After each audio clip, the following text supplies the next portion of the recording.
In the vast, silent darkness between the stars, where empires rise and fall like waves upon cosmic shores, there exists a truth the mighty often forget. Silence does not mean surrender, and retreat does not equal defeat. The Quithian Dominion had ruled the galactic core for 6 millennia. Their crystalline warships cut through space like shards of judgment. They had conquered 300 worlds, absorbed 47 species, and had never once questioned their absolute supremacy. But on this particular morning, as 3 suns rose over their capital world of Crithios Prime, that unshakable certainty was about to crumble. High Admiral Van Quarix stood in the observation tower of Defense Platform Omega, his 4 eyes scanning the holographic displays with practiced efficiency.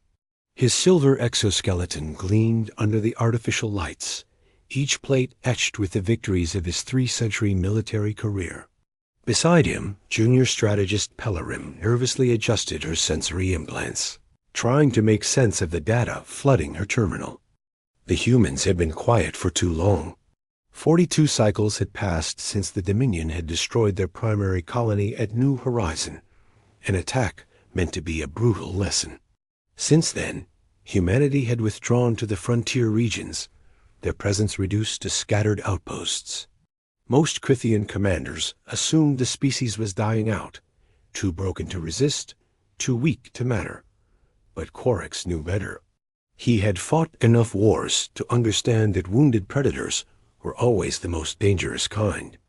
"Admiral, we have another sensor ghost in Sector 12, Pella reported, her voice carrying the uncertainty of youth.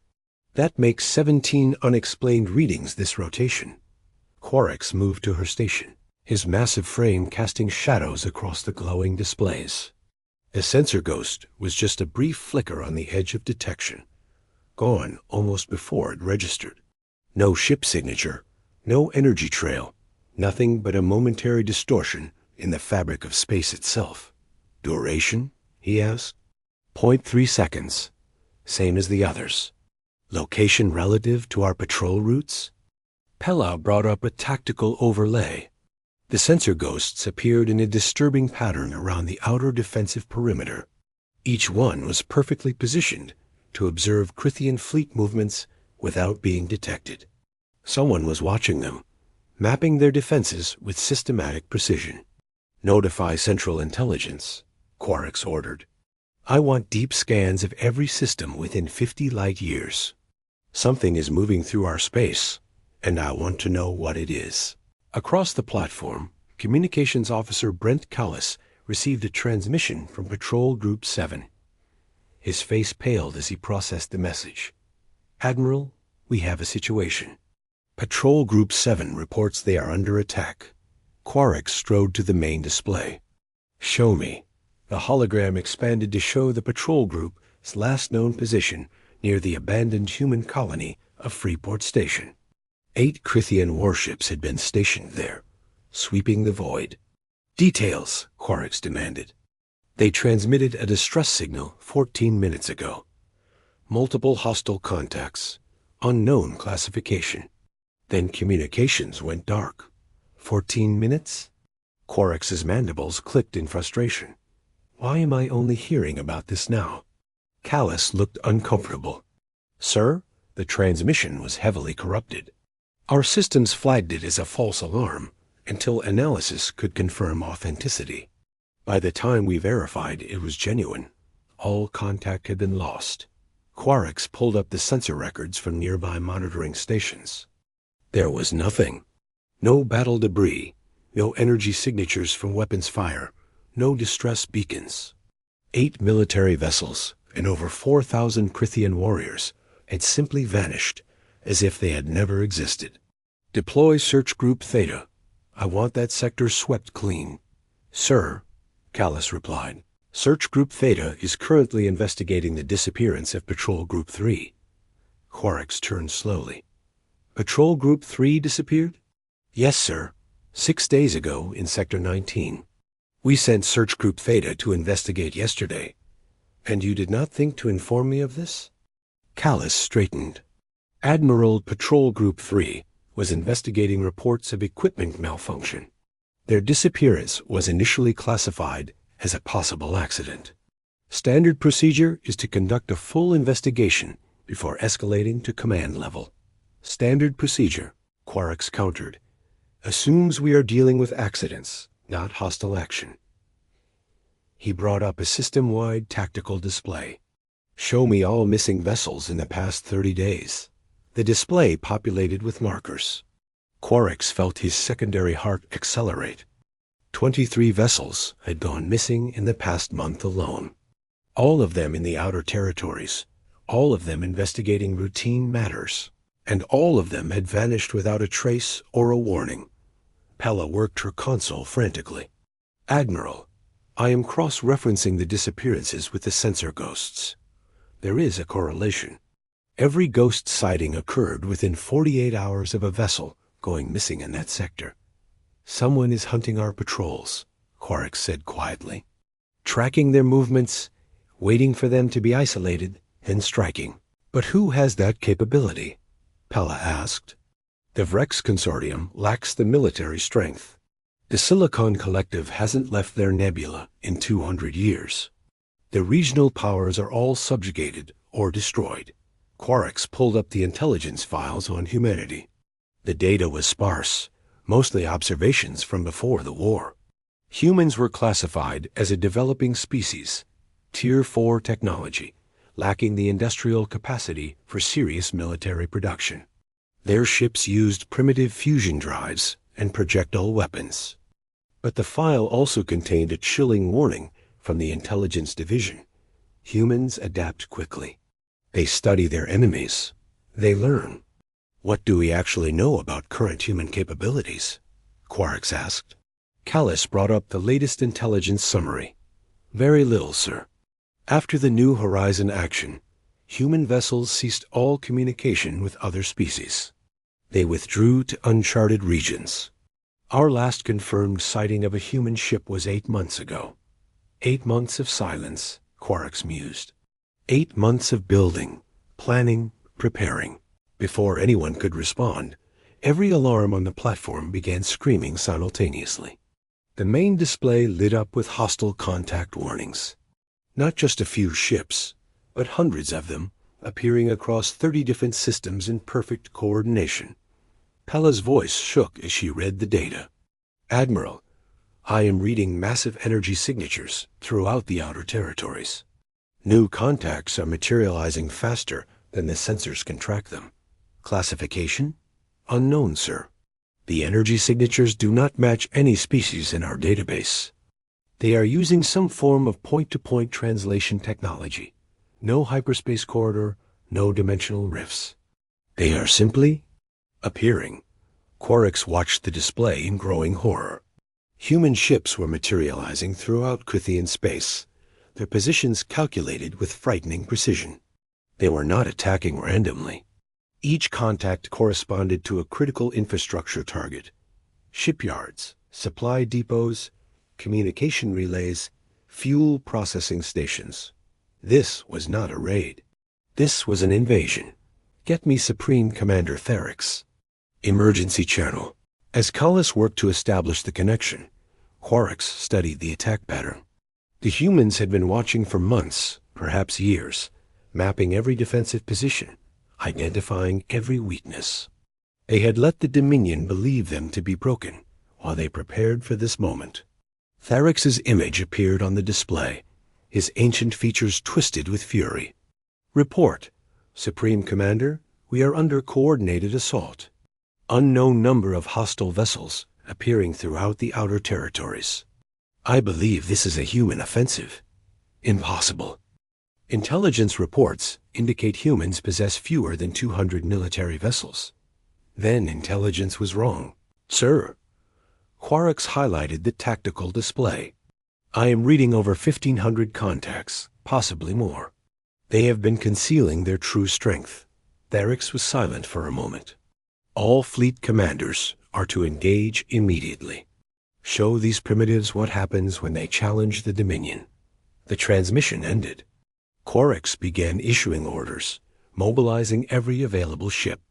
But as he watched the human vessels systematically dismantling the outer defensive network with clinical efficiency, one terrifying thought consumed him. They had not been fighting a desperate, dying species. They had been giving a patient predator time to sharpen its claws. And now, the hunt had begun. Thanks for watching. If you enjoyed this story, be sure to hit that like button and subscribe for more content just like this. We'll see you in the next one. The Helian shipyards were supposed to be impregnable. 20 Crythian warships, paragons of crystalline design, formed a perfect defensive sphere around the colossal construction platforms. It was a fortress in the void, a testament to an empire that hadn't faced a real threat in millennia. On the bridge of the human vessel Defiant Dawn, Captain Mira Bronson watched them. Her fingers tapped a nervous rhythm on the tactical console.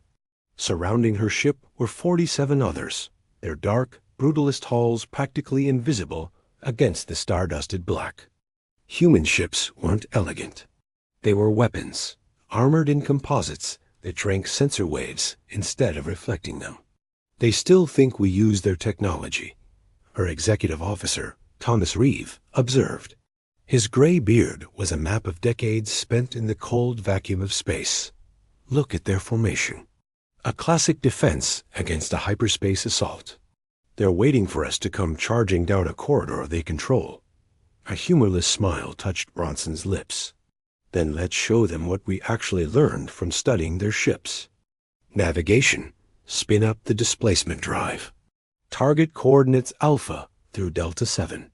The bridge hummed with a contained, predatory energy as the crew moved with practiced efficiency. Crythian ships tore holes in reality to travel. Human displacement drives were different, something the Dominion had never conceived of. They didn't move the ship through space. They moved space around the ship. In a single silent heartbeat, the Defiant Dawn vanished. It reappeared 3 kilometers behind the Crythian line. In the same instant, 47 other human ships materialized alongside it.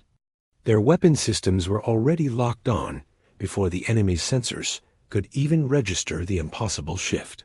The perfect Crythian formation shattered into chaos. Their rear guard, positioned to counter flanking maneuvers that should take minutes, suddenly faced an entire enemy fleet that had bypassed every defensive layer in less than a second. Bronson's eyes were fixed on the tactical display as human railguns spoke for the first time. Magnetically accelerated projectiles pour through the void at a third of the speed of light. The Crythians had powerful energy shields, masterpieces of engineering designed to deflect plasma and particle beams. But they were utterly useless against raw kinetic force. The tungsten rounds punched through the shields like they were paper. "Target the command ship," Bronson ordered, her voice cutting through the controlled tension on the bridge. Concentrated fire. All batteries. The Defiant Dawn shuddered as its main guns unleashed their payload. 6 3-ton rounds of tungsten carbide crossed the distance in 18 seconds. They slammed into the Crythian flagship along its central axis. The crystalline hull, a thing of beauty just moments before, simply shattered. Atmosphere, debris, and bodies vented into space. A moment later, secondary explosions ripped through the dying vessel as its reactor containment failed. "Displacement in 5 seconds, the navigation officer called out. New coordinates loaded. The Crythian ships were finally bringing their weapons to bear, streaks of plasma lancing towards the human positions. But they were firing at ghosts. Before a single shot could connect, every human vessel blinked out of existence again, reappearing in entirely new attack vectors, leaving the enemy's targeting computers hopelessly confused. On Defense Platform Omega, Admiral Corex watched the destruction of the Helian yards with a cold, rising dread. It wasn't just that the humans were more numerous than intelligence had suggested. They were fighting with a sophistication, a ruthless adaptation that was terrifying. Every tactic the Dominion had perfected, every defensive strategy that had served them for 1,000 years, the humans had a counter for. "Get me damage reports from all engaged sectors," he commanded. The reports flooded his console, each one a dagger to the heart of the Empire. At the Kepler Supply Depot, Krithian forces had been annihilated before they could even organize a defense. The mining colonies at Xerxes Prime reported human ships appearing inside the planetary defense grid, a feat that gravity wells should have made impossible. Across 12 systems, fuel processing stations were burning, their infrastructure methodically dismantled by precision strikes. Pella, his chief analyst, worked frantically at her station, her multiple eyes wide with disbelief. Admiral, their displacement technology. It has no charge-up signature we can detect. They can jump instantly, repeatedly, with no apparent cooldown. Our tactical computers cannot predict their movements. Then we adapt, Korik said, but he heard the tremor of uncertainty in his own voice. Order all ships to maintain overlapping fields of fire. If we cannot predict where they will appear, we must be ready to engage in all directions at once. But adaptation takes time, a luxury the Dominion no longer had. The humans had planned this assault with meticulous, brutal care. They struck at the arteries and nerves of the Empire, crippling its ability to respond. Shipyards burned, unable to build reinforcements. Fuel depots exploded, stranding entire fleets. Communication relays went dark, shattering the coordinated defense into isolated, desperate pockets of resistance. Deep within the Krithian capital, Supreme Commander Tharix convened an emergency council. The chamber was ancient, its walls carved from a single massive crystal that had witnessed 6,000 years of conquest. Now it was witnessing something the Dominion had never known: defeat. How many ships have we lost? Tharix demanded, his voice echoing in the sudden silence. Fleet Coordinator Jessa Wren consulted her datapad, her three eyes reflecting the horrifying statistics. 147 vessels confirmed destroyed. Another 63 are missing, presumed lost. Human casualties are estimated at less than 30 ships. The chamber was so quiet, you could hear the throng of the city deep below. A loss ratio of 7-1. Such a thing was inconceivable. What of our strategic reserves? Asked an aged defense minister.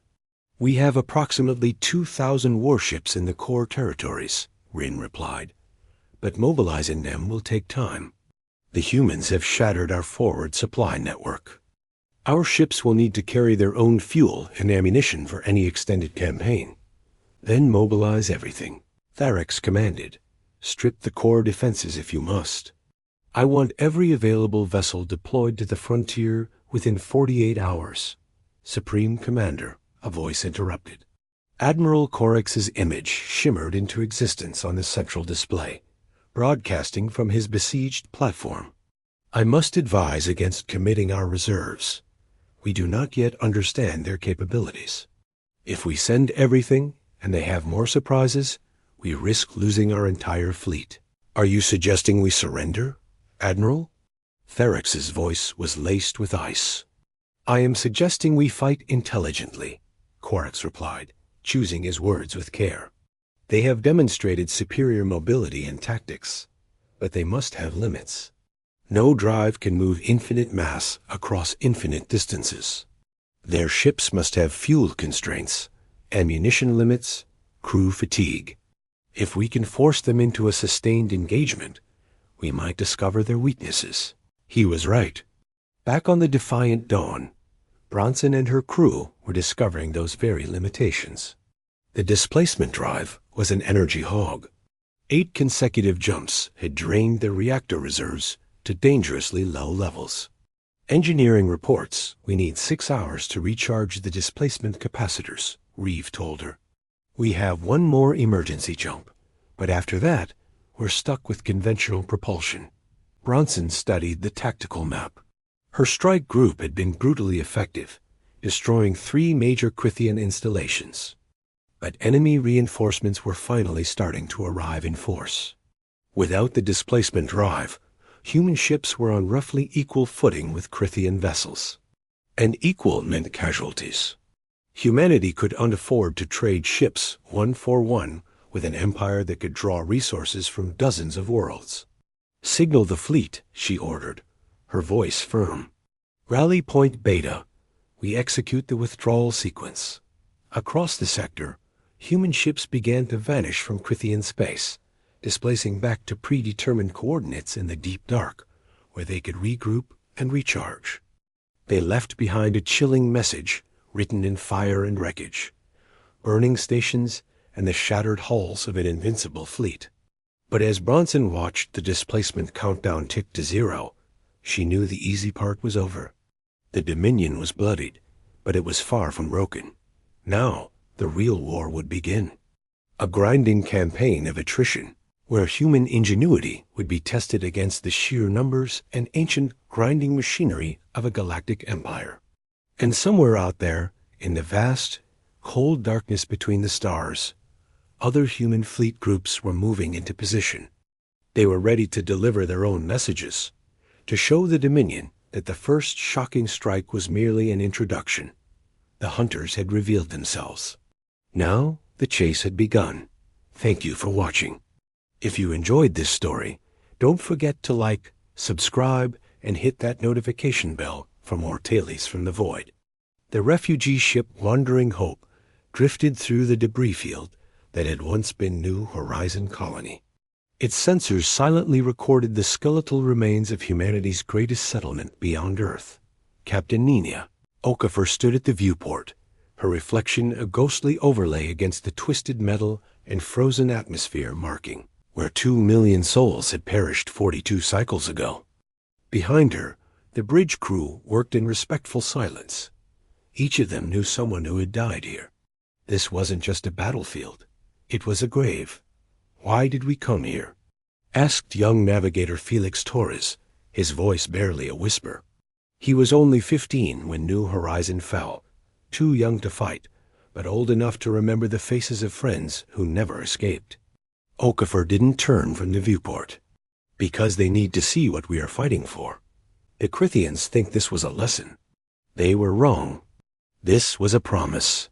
Below them, scattered among the ruins, rescue teams were searching for what the Dominion had never bothered to destroy. Data cores, personal effects, anything that proved these people had existed, had mattered, had been more than just acceptable casualties in someone else's empire. Every recovered item was cataloged with reverent care. Each name was added to the memorial archive that humanity carried with them now, a digital monument to those who would never see victory. 3 systems away, in the secured human staging area called Haven Point, Fleet Commander Jackson Reeves addressed the gathered captains through a secure holographic link. His weathered face showed the exhaustion of leading humanity through its darkest hours and most desperate gambles. Around him, representatives from 47 colony worlds waited to hear if their sacrifice had been worth the cost. The first wave achieved 93% of primary objectives, Reeves reported, his voice carrying the heavy weight of command. "We have disrupted Crithian supply lines, destroyed critical infrastructure, and proven that their defensive doctrine is vulnerable to our displacement technology. Preliminary estimates suggest we have reduced their immediate combat effectiveness by 40%. A voice called, out from the assembly, Captain Elena Vasquez from the mining colonies. "At what cost, Commander? How many ships did we lose? How many people?" Reeves didn't flinch from the question. 28 vessels. 4,216 souls. Every single one of them volunteers who knew the risks and chose to fight anyway. The silence that followed held grief and pride in equal measure. 4,000 lives against the destruction they had wrought seemed almost insignificant by the cold mathematics of war. But each number represented a person, a family, a future that would never be. In the human colonies scattered across the frontier, children were waking up today without parents. Partners were facing empty beds. Friends were discovering that yesterday's laughter had been their last shared moment. On the agricultural world of harvest, a small community gathered in the central square, where a memorial wall displayed the names of their fallen. Old Samuel Grant, who had lost 3 grandchildren in the New Horizon massacre, placed his weathered hand against the stone and whispered, "Give them hell, babies. Make it mean something." Across human space, similar scenes played out. In the underground cities of Caldera, in the orbital habitats around Sanctuary, in the ice mining outposts of the Frost Belt, people mourned and celebrated in the same breath. They had struck back. Finally, after 42 cycles of running, hiding, and dying quietly in the dark, humanity had made the Dominion bleed. But Commander Reeves knew what many did not. The easy victories were behind them. Admiral Quarix had transmitted a message through neutral channels, delivered by the Vrex merchant fleet that still maintained trade with both sides. The message was simple and chilling. You have shown courage. Now we will show you what happens to those who challenge eternity. The Dominion was mobilizing everything. Every reserve fleet, every mothballed warship, every garrison force from 100 conquered worlds was being recalled to service. The vast machinery of empire was grinding into motion, and when it arrived at the frontier, humanity would face not hundreds of ships, but thousands. Reeves gathered his senior staff in the war room of Haven Point Station. Among them was Dr. Amara Chun, the physicist whose breakthrough had made displacement technology possible.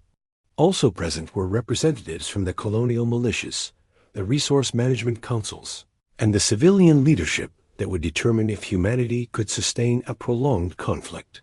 "We hurt them," Reeves began. "We proved we can fight. But we cannot win a war of attrition against an empire of 300 worlds. They can replace every ship we destroy 10 times over. We cannot. Then what do we do?" Asked Governor Marcus Holland from the core colonies. "We cannot go back to hiding. The Dominion will not make the same mistake twice." Dr. Chun stepped forward, activating a holographic display. "We change the nature of the war. The Dominion fights to conquer, to expand, to dominate. We fight for something much simpler and much more powerful. We fight to be left alone." She expanded the display to show the galactic frontier. There are regions of space the Dominion considers worthless. Dead zones with unstable stars, asteroid fields, systems with no habitable worlds. We have been surveying these regions for 2 years. Many of them can support hidden installations, manufacturing facilities, training centers. The Dominion seeks glory through conquest. We seek survival through adaptation. "You are talking about becoming nomads," said Vasquez. "Abandoning our established colonies, everything we have built." "I am talking about staying alive," Chun replied. "The Dominion has shown us that any fixed position can be destroyed. So we stop giving them fixed targets. We move, we hide, we strike when opportunity presents itself, and we disappear before they can respond. We become the ghost in their empire, the reminder that domination is not the same as victory." The debate continued for hours, voices raised in argument and agreement, fear and hope intermingling. But gradually, a consensus emerged. Humanity would not stand and fight for territory. They would fight for time, for the chance to grow stronger, for the opportunity to find allies among other species who chafed under Crithian rule. Back on the Wandering Hope, Okafor received new orders. They were to guide the refugee fleets toward the dead zones, helping establish humanity's first mobile civilization. As her ship turned away from the ruins of New Horizon, she took one last look at the debris field. "Remember this," she said to her crew. "Remember what they took from us. But also remember what we are building. We are not fighting to become like them, to build our own empire on the bones of others. We are fighting for something better, the freedom to exist, to grow, to determine our own path among the stars." Felix looked up from his navigation console. "Do you think we can win, Captain?" Okafor smiled, and there was steel in her expression.